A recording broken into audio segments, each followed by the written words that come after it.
భగవద్గీత ప్రథమాధ్యాయము 45వ శ్లోకం.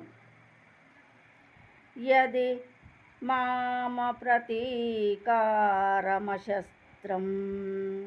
శస్త్రపాణయః ధార్తరాష్ట్రారణే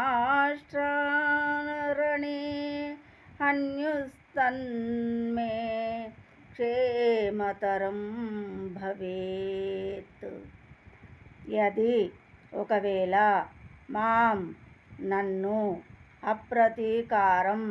ప్రతీకారము చేయకున్నను అశస్త్రం పూర్తిగా శస్త్రములను ధరింపకున్నను శస్త్రపాణయ శస్త్రములను దార్చి ఉన్నవారు ధార్తరాష్ట్రాః ధృతరాష్ట్రుని పుత్రులు రణే యుద్ధరంగమున హన్యుః చంపినచో తత్ అది మే నాకు క్షేమతరమే భవేత్ కాగలదు. ఒకవేళ శస్త్రధారులైన ధృతరాష్ట్రుని పుత్రులు నిరాయుధుడను మరియు ప్రతీకారము చేయని వాడను అగు నన్ను రణరంగమున వధించినచో అది నాకు క్షేమకరమే కాగలదు. భాష్యము. క్షత్రియుల యుద్ధ ధర్మములను అనుసరించి నిరాయుధుడైన వానిని మరియు యుద్ధము చేయగోరని శత్రువును ఎదుర్కొనరాదు.